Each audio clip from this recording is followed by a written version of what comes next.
Right, it looks like we're streaming. Yeah, I'm just checking again. Facebook, if we're streaming on Facebook. We're streaming on YouTube, on Twitch, and it looks like we're streaming on Facebook as well, which is great news. Right, so hello and welcome to Small Screen Stories. This is the daily show where I go over all the news in the world of entertainment and pop culture.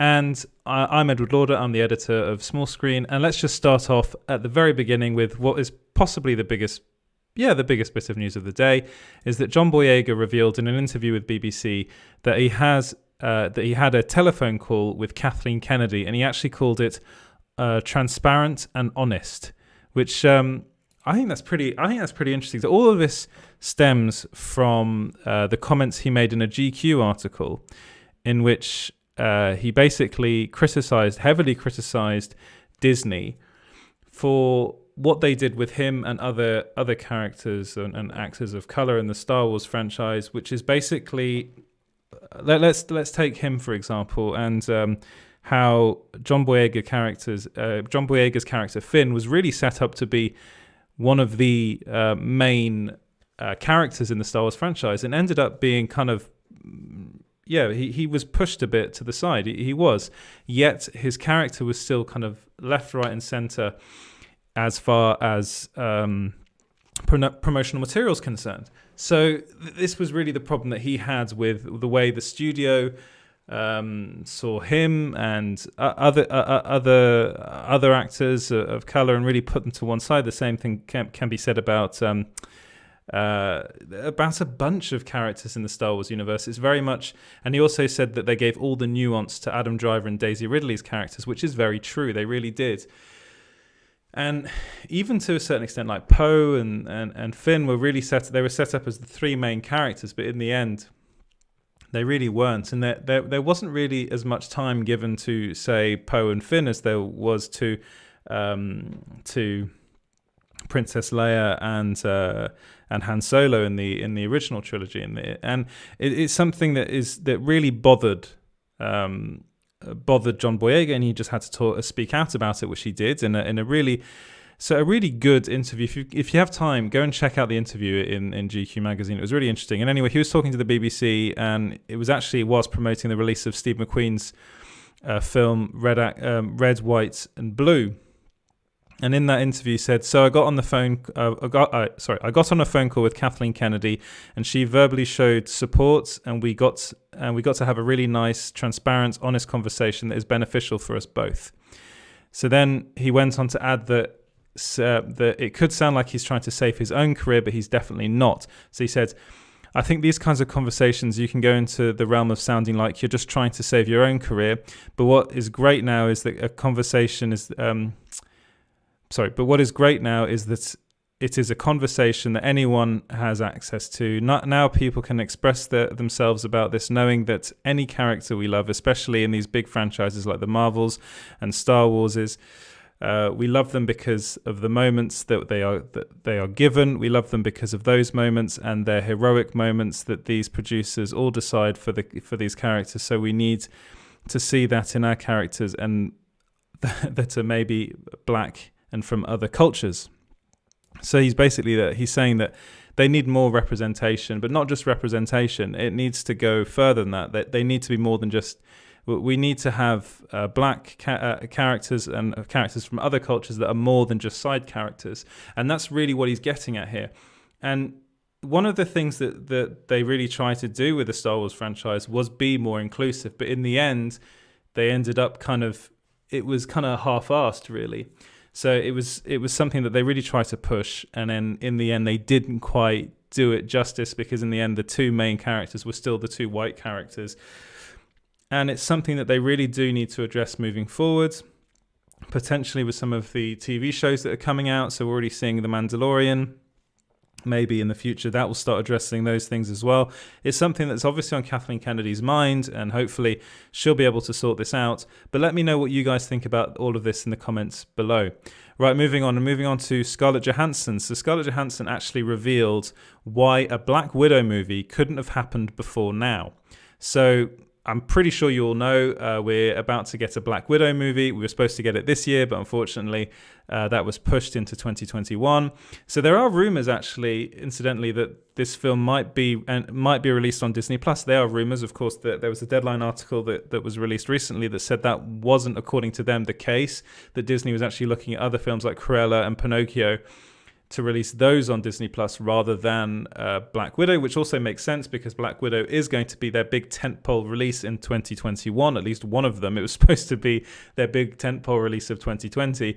So releasing on Disney Plus might not be the best solution, but there are rumors that might happen. I'm just going to put that out there. But anyway, back to Scarlett Johansson. So she basically, this was in a book actually that's come out recently called Black Widow, the Official Movie Special Book. And I got this from comicbookmovie.com. So here's the quote. She said, "Before, I don't think I'd have been able to show people who Natasha really is, what drives her, and show her emotional core. I don't think we'd be able to cut that deep back then. It would have probably been much more of a straight up spy thriller and maybe have been a lot flashier in a different kind of way and just scratch the surface of what we do in this movie." So she's basically saying that the character hadn't developed to a point where it is now, where they can really start to kind of delve into the character's psyche and the emotional resonance of the film, which it sounds like it's very important. It is going to be a spy thriller. There is that element to Black Widow that's very, very much prominent. But what they're able to do now, given that Scarlett Johansson has been playing this character for years, since Iron Man 2, in fact, she's been playing Black Widow, is that she's very familiar with the character. It's part of her now. She's really made it part of her, so she understands the character a lot better than she did to begin with. There are a lot of people that are saying this is just her giving an excuse, which it could be. It could very well be that. But I see it more as her learning, kind of how her getting to grips with her character and understanding more how she thinks and I think there's that aspect to it as well. I think that is important. But of course, there is a case in saying that this movie should have been made a long, long time ago. Because, spoilers, if you haven't watched Avengers Endgame yet, and if you haven't watched it yet, then what have you been doing? Again, spoilers, she does die in that movie.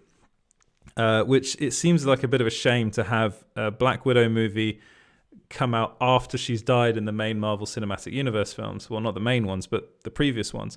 So this, of course, is going back in time. So it means that potentially we will only really get one Black Widow movie, which again is a bit of a shame because I myself would love to see more of Black Widow in the future, but it's looking like this might be it. I hope not, but it might be. But let me know what you guys think about all of this in the comments below. Right, moving on to what is a Geekosity scoop. And Mikey Sutton, who's the editor and founder of Geekosity, he revealed that, let me just get this up here. He revealed that Dan Stevens is reportedly being considered to play Magneto in the MCU. So this is something that I've been told about for a while now, is that Dan Stevens has been talking to Marvel to return, well, not just return, but actually be in the Marvel Cinematic Universe. So, of course, Dan Stevens was Legion in the FX TV show, which was had Noah Hawley as its showrunner. And Noah Hawley, of course, was in the process of making a Doctor Doom movie for Fox. That, of course, has been put in the bin, which is really unfortunate because Noah Hawley, I think, is someone who's very, very talented. I would go as far as calling him a genius. If you've seen Legion and if you've seen Fargo, the TV series, then you'll know what I mean. He is very, very talented, and I was really hoping to see what he could do in a movie. So, of course, he was also supposed to direct the Star Trek film, which a lot of that's gone very quiet, which is unfortunate as well. But no, according to Geekosity and according to their intel, that the character that he's up for is Magneto. So what I was told was that he's possibly going to be playing a villain. And in the back of my head, I was thinking, was it Doctor Doom? But again, this is speculation that he is in contention to play Magneto in the MCU, which of course they can now use since they now have the rights to the X-Men characters, so they can then bring in characters like Magneto and Charles Xavier into the Marvel Cinematic Universe. I'm pretty sure they're making an X-Men movie. They're definitely prepping one. They're probably writing scripts as we speak, and they're trying to get people signed on to roles. But it kind of makes sense because Dan Stevens, you can see like the progression, I suppose it is progression, or of Sir Ian McKellen, Michael Fassbender, and then Dan Stevens. It kind of just, to me, makes sense. Dan Stevens is shown in multiple movies, especially like if you've watched The Guest, then you'll know what I'm talking about. He is very good at playing a villain. Really, if you haven't watched The Guest, go and watch it. It's fantastic. It's such a good film. You can watch him in that, and you can really tell that he's very good at being very creepy and very dangerous. So I think that would be really good casting. It's something that I'm all for, and I'm very much behind. But let me know what you guys think in the comments below about this potential casting news of Dan Stevens playing Magneto in the MCU. Right, moving on from that and on to Mark Ruffalo. So I had a bit of fun with this one because I was basically saying, well, Mark Ruffalo has basically been cast to play Ryan Reynolds' dad in a new Netflix film called The Adam Project. This was revealed by The Hollywood Reporter. So he's also, there are a couple of people. Kathleen Kennedy has also been cast in that, along with Jennifer Garner and Zoe Saldana. This is a Sean Levy film. Again, he's working with Ryan Reynolds for the second time, basically in a row, after they worked together on Free Guy. And they're actually filming this as we speak in Vancouver. So yeah, what Mark Ruffalo is playing Ryan Reynolds' dad in this film, which is kind of odd because they're basically the same age. So does that mean Bruce Banner is Deadpool's dad? No, it doesn't. They're just they just happen to be in the same movie together, in which he is playing Ryan Reynolds' father. You'd think, well, that's a bit weird. There's not really much of an age gap between the two of them, and you'd be right, there isn't. But Mark Ruffalo's character is described as a brilliant physicist, and he is going to so let me give you the synopsis. So Ryan Reynolds is going to play a man who travels back in time to get some help from his 13-year-old self. They then embark on a journey to find their father, who is played by Mark Ruffalo. So of course, this means that Mark Ruffalo is playing Ryan Reynolds' 13-year-old dad. This is a film actually I'm quite looking forward to. Keena's actually going to be playing the villain in the film. She's playing a woman who's stolen powerful technology from Ruffalo's physicist. And the Ryan Reynolds' kind of 13-year-old self is being played by an actor called Walker Scobell. And this is his first feature. Well, it's his first professional gig in Hollywood. So it's his kind of acting debut. So, and it's, really putting him in at the deep end, having to play a 13-year-old Ryan Reynolds. I'm pretty sure they're going to have a lot of fun with this movie, and I'm actually quite excited for this film because I like the idea. I like the people involved in it. I like Sean Levy. I think he's actually very good director. If you've seen anything, he's directed a lot of the Stranger Things episodes, and they're really good. I think he's also a producer on that. And he did Nights at the Museum, I believe. I think he's a good director, and I think I'm really excited to see Free Guy.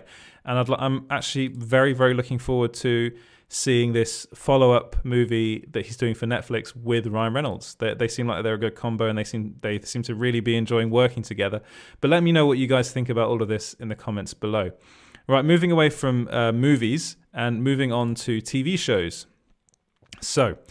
If you're over here, well, not over here, I'm in France, but if you're in the UK, you're probably if you're anywhere in the world, you're very much aware of Empire magazine, but they're based in the UK. They're a UK magazine, a UK outlet.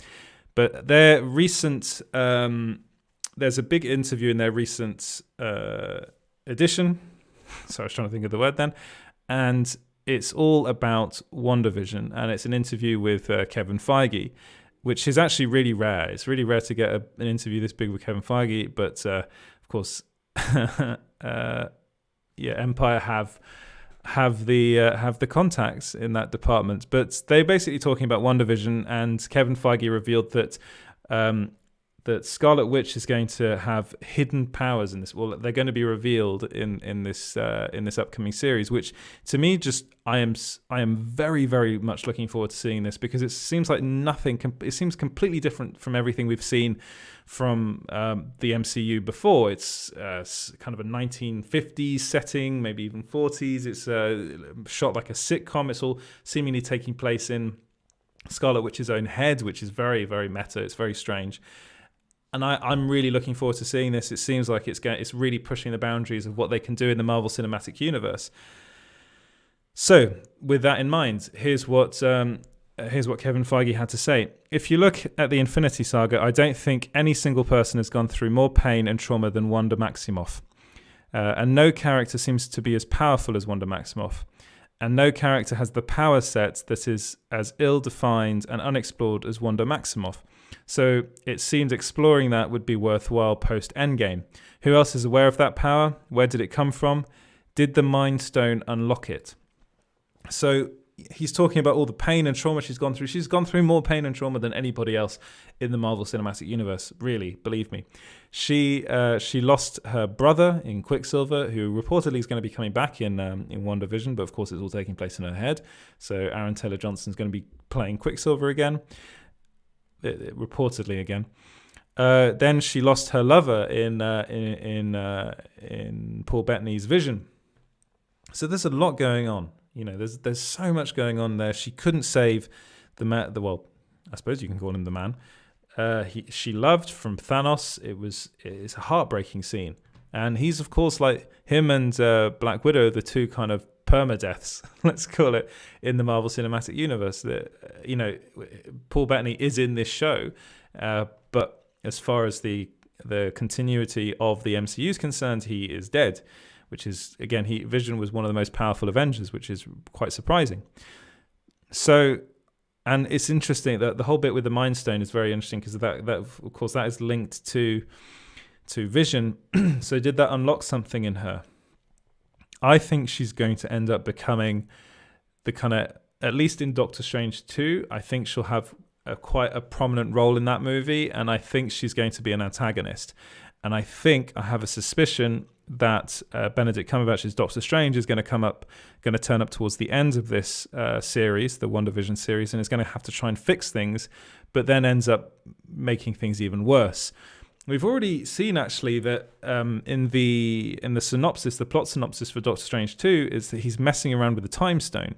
So they're obviously still looking into the kind of the Infinity Stones in the MCU. That part of it hasn't finished yet. That's still going to be very prominent as far as the MCU is concerned, which is interesting because you thought that some people might have thought that might have ended with Thanos, but no, it's going to play an important part moving forward. I'm pretty sure. Like, why would he mention it? Why would Kevin Feige mention it if it's not important?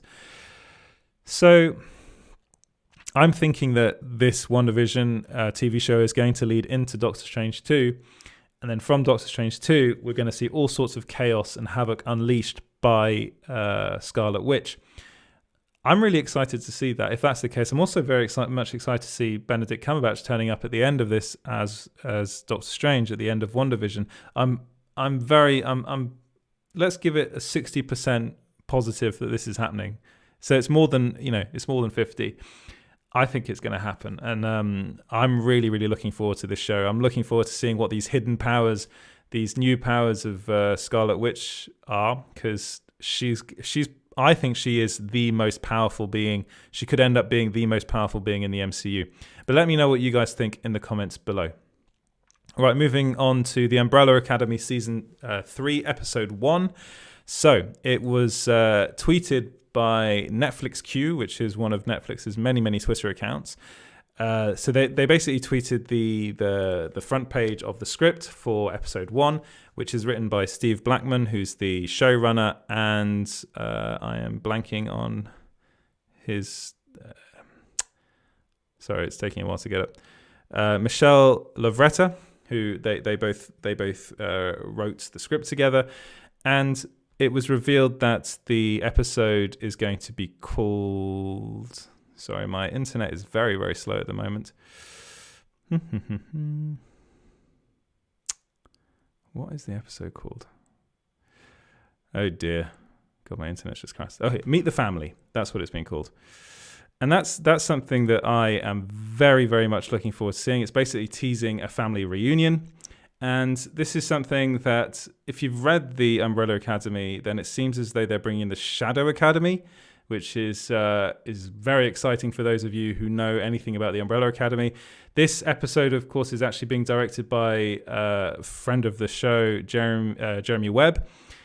he revealed that to us a couple of days ago. I'm just really, really excited to see this show. The Umbrella Academy season 2 was, in my opinion, better than the Umbrella Academy season 1, and I think season 3 is going to be even better. There are rumors that the Umbrella Academy is going to get 5 seasons on Netflix, which will be a lot for a Netflix show. They don't tend to get to 5 seasons, but it's something that I am really looking forward to seeing. This, again, Steve Blackman's done an incredible job with the Umbrella Academy. It's one of the best, I think, comic book adaptations in the kind of TV universe I've seen, and it has fans all over the world, not just in the US and the UK. It's worldwide, really, truly worldwide, which is very important for a Netflix show. It's something that not all Netflix shows quite are able to capture, but for some reason, the Umbrella Academy has really, people have gone with it all over the world, and it's something that I am very much looking forward to. So it seems as though we might be meeting more family members from possibly the actual family members of the Umbrella Academy. So I think that's going to be pretty exciting. So I'm looking forward to that. But let me know what you guys think about that in the comments below. Right, moving on from that, moving on to the Animaniacs. And this is this has got people really riled up, and to be honest, understandably so. So if you've been watching the Revival series, it's I was actually really looking forward to this show because it was it's something that is it was part of my childhood growing up. It's kind of wacky and zany, and at the moment I'm struggling to actually find the article for some reason, but it's a fascinating TV show, and it was being revived on Hulu. But then they did this very odd joke, and basically it had to do with Johnny Depp. So, of course, I've been talking a lot about Johnny Depp over the last weeks, but you know why. The whole trial's been going on. He lost his libel case against The Sun in the UK courts, and he then lost his job in Fantastic Beasts 3, but still actually managed to get paid. But he got paid, I think, 10 million, for that. And he only did one episode. But he's now kind of the butt of, seems to be now the butt of all jokes in Hollywood. And then it's kind of it's gone into Animaniacs, which I'm really surprised by. And basically, the scene in question had a movie poster behind one of the characters that had a picture of Johnny Depp, and on the top of it was Johnny Depp in Johnny 2 Telling Lies. And it's one of those things that, first off, I'm really surprised they made that joke. And people really, really didn't appreciate it on Twitter. And people called it sick and disgusting, got very offended by it, got very annoyed by it. You know what? I think they might have taken it a bit too far. I understand why certain people might find this just to be completely wrong. To be honest, I do as well. It's, people saying... you can look at the article on the website. They're not happy that they're mocking him. Some people have called it disgusting, as I said before. People have said it's ruined the Animaniacs show. They can't support the show or Warner Brothers because of this. It's sickening, some people have said, and to be in a cartoon. And it's kind of like it was like a passing joke, and it really didn't. It just kind of fell flat, I think. I'm going to be completely honest with you guys there. It's not something that I think really can be made fun of as at the moment. It's kind of, I think we need to. I don't think it should be made fun of at all, to be honest, because it's not a laughing matter really what's been going on. But they thought it. I suppose the writers thought it was funny and they went with it. This thing kind of goes through so many people, but I'm actually surprised it ended up seeing the light of day. But oh well, it's one of the. Well, not oh well, but it happened. People are upset about it. People are saying that they're upset about it on Twitter. Their voices are being heard, I think, because there's a lot of people out there that are talking about it. But what do you guys think about that? Let me know in the comments below. Right, moving on to The Queen's Gambit, which has broken Netflix records after 62 million people viewed it. That's a lot of people. So they all binge watched the show, apparently. And this comes, I got it from Deadline, but apparently the numbers come from Netflix themselves. If you haven't watched The Queen's Gambit, it is actually one of the best things on Netflix at the moment. It stars Anya Taylor-Joy, that plays Beth Harmon, and she's a chess prodigy, but she has her own demons. She's an alcoholic. Well, she has a very addictive personality. So she's addicted to alcohol, drugs. It was written by two-time Academy-nominated Scott Frank, who's won a bunch of Emmys as well for Godless, which was his previous... I think that was also on Netflix. And it's got 100% score on Rotten Tomatoes, which is very, very rare. This is, of course, the critics' score. Critics don't always agree on something. Critics often disagree on a lot of things, but they very much agree as far as The Queen's Gambit's concerned, and it seems as though viewers do as well, because 62 million people have viewed the show, making it the most popular limited scripted miniseries in Netflix's history. It now has the 5th largest TV debut of all time. The only shows ahead of it are The Witcher, Money Heist Season 4, Tiger King, and Stranger Things Season 3. So it's in very good company there. It's a big win for Netflix. I'm very happy because it's a really good show and I think it's going to sweep up at the Emmys this year. I really do. I think if it doesn't, I'll be very surprised. If Anya Taylor-Joy doesn't get some sort of recognition for her role in this movie, for her performance, I'll be very, very surprised. If Scott Frank doesn't get anything for what he did, I think he directed all the episodes as well. It's a really very, very special show. But let me know what you guys think about the show in the comments below. I know there are a lot of fans of it out there, and deservedly so. It's brilliant. It's really, really good. Right, moving on to the final TV story of the day. Not the final story of the day, but the final TV story of the day. And that's that the Doctor Who holiday special is going to feature John Barrowman, and he's returning as Captain Jack. So, of course, he returned in Doctor Who Season 12. But it's now been revealed in a teaser trailer that he is coming back in this special episode, which is being called Revolution of the Daleks. So the Daleks are coming back as well, which is quite big news. Doctor Who Season 12, for me, was a bit of a letdown, but I really liked his episode. I'm a big fan of Captain Jack. I really love Torchwood. And I think he's also the face of Bo, is another thing they call him in the show. Of course, you see him... Was it in one of David Tennant's episodes as the face of Bo? I believe so. But he's a really important character as far as Star Wars, as far as Doctor Who lore is concerned. And I'm just glad that they're bringing him back. I'm glad that they're bringing John Barrowman back. I think he's perfect in the role. He brings the kind of enthusiasm that I think is really needed, and hopefully the writers can do something very, very special with him, with his character. And anyway, on the Doctor Who website, there was... a statement from John Barrowman. So he said, putting on Jack's coat and setting foot back on the set of Doctor Who was just like going back home. It's always thrilling to play Captain Jack. He's a character very close to my heart who changed my life.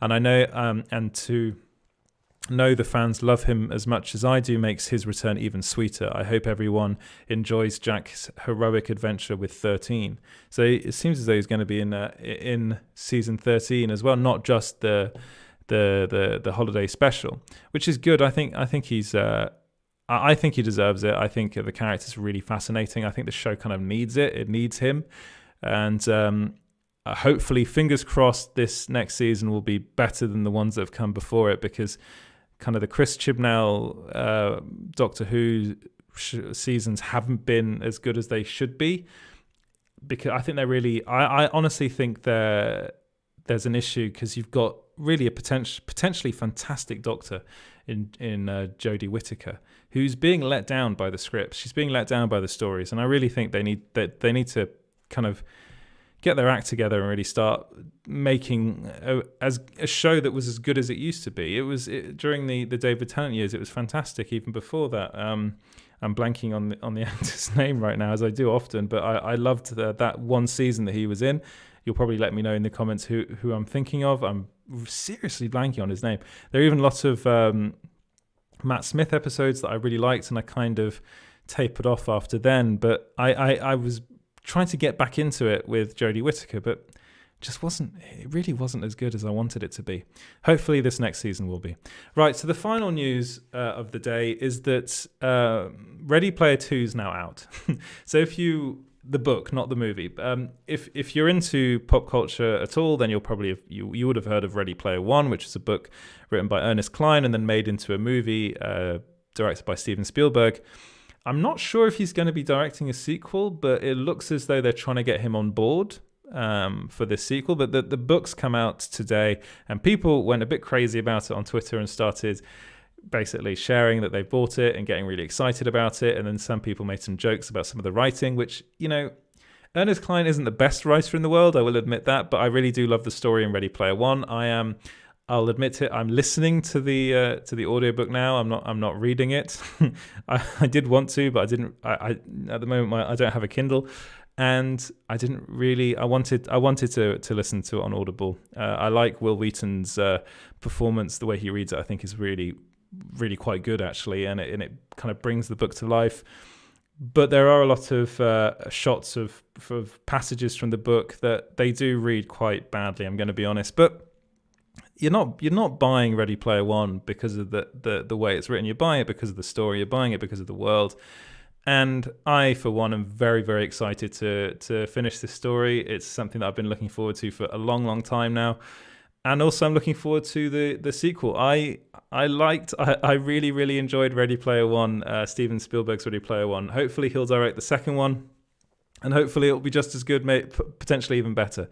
Let me know what you guys think about Ready Player One and Ready Player Two in the comments below. Have you read Ready Player Two already? I know a lot of people. There are people out there that have read it. They're very quick readers, and I'm interested to know what you guys think. But that'll be it for today. Thank you very much for watching. You can follow Small Screen everywhere at Small Screen GB. That's on Instagram, Facebook, and Twitter. You can go to the website at small-screen.co.uk.